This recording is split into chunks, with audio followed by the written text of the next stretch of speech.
이스라엘의 역사학자로 유명한 유발 하라리 교수는 초예측 부임이래에서 감시 자본주의란 단어를 언급했는데요. 그럼 감시 자본주의란 단어는 무슨 의미일까요? 아마존 같은 민간 기업이나 정부기관의 사람들이 미처 알아채지 못하는 사이에 그들의 경험과 행동에 관한 대규모 데이터를 수집하여 모은 데이터로 수익을 창출하는 자본주의 시스템입니다. 감시 자본주의가 계속된다면 결국 자유시장은 소멸한다고 합니다. 감시 자본주의는 쇼사나 주보프 미 하버드대 경영대학 명예교수가 창안한 용어입니다.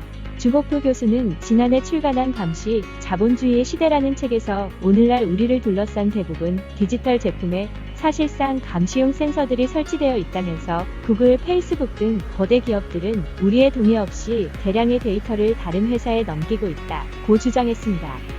이어 과거 인간은 상품과 서비스를 직접 생산하고 소비하는 주체였지만 감시자본주의 시대의 인간은 기업에 정보를 제공하는 데 필요한 데이터를 만들어낼 뿐인 존재로 축소된다.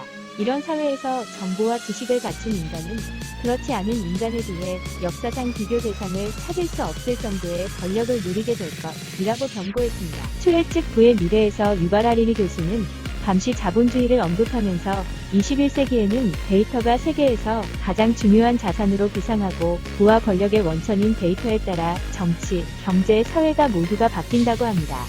기업이 시장을 지배하고 경쟁을 없애려는 걸 막음으로써 자본주의 제도를 집행해온 현재 많은 나라에서 운영하고 있는 독점금지법을 시행하고 있습니다. 그러나 데이터가 가장 중요한 자산인 경제에서는 아마존, 페이스북, 구글의 독점을 어떻게 규제해야 할지 모르며 자본주의 미래는 불명확하다고 합니다. 현재 전 세계 검색 엔진의 10명 중 9명은 구글을 이용하여 검색하고 있으며 아마존은 2019년 미국 이커머스 시장의 38.7%를 차지하고 있습니다. 페이스북은 2019년 전 세계 하루 이용자 수가 15억 2천만 명이며 월간 이용자 수도 23억 2천만 명으로 집계됐다고 공개했습니다.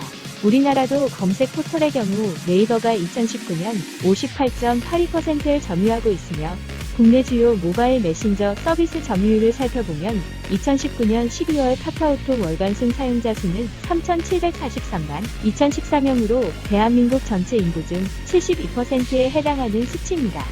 현재 우리나라도 이커머스 시장을 빼놓고 보면 1등이 독식하는 승자독식의 독과점적 경제 상황을 보여주고 있는 것 같습니다. 한편 페이스북, 애플, 아마존, 구글 등 미국의 4대 기술 기업 최고 경영자들이 지난달 현지 시각 29일 미 의회 청문회에서 의원들의 반독점 공세에 입을 모아 독점이 아니다라고 항변했습니다. 4대 기업 CEO들이 한꺼번에 의회 청문회에 나온 것은 이번이 처음이며 청문회는 코로나19로 인해 화상으로 진행되었습니다.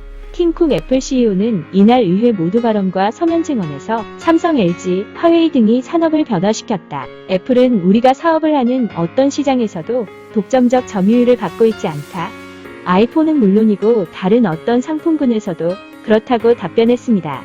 앱스토어 독점 의혹에 대해서도 우리는 경쟁자를 방해하는 것이 아니라 가능한 모든 앱을 수용하고 싶다. 500개의 앱으로 시작한 애플의 앱스토어엔 현재 170만 개의 앱이 있고 이 중 60개 앱만이 애플이 만든 것이라고 말했습니다. 제프 베이조스 아마존 CEO는 청문회 서면 증언에서 아마존은 현재 100만 명의 미국인을 고용하고 있다. 지난 10년간 미국의 어떤 회사보다 더 많은 일자리를 창출했다.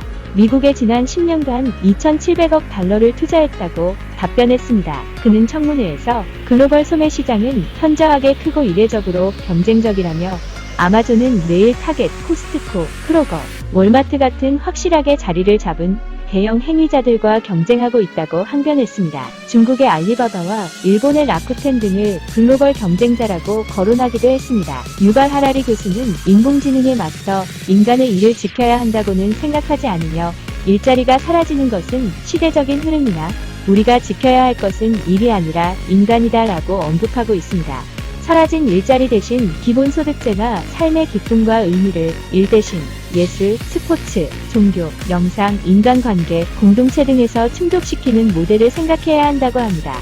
AI, 빅데이터 등 과학기술들이 사회 구조나 정치 체제를 바꿀 수는 없지만 사람들이 어떻게 사용하느냐에 따라 결과는 달라진다고 유발 하라리 교수는 그 예로 대한민국과 북한을 예로 들었습니다. 동일한 언어와 역사를 공유하는 하나의 민족이 동시대의 과학기술을 사용해서 이렇게 다른 사회를 만들 줄 누가 알았을까라고 말합니다.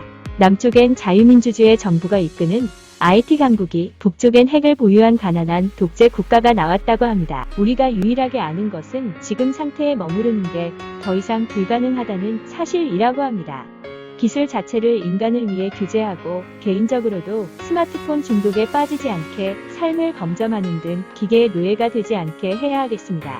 앞으로의 자본주의는 우리의 결정, 정치적 결정에 따라 좌우된다고 합니다. 이상 폴리였습니다.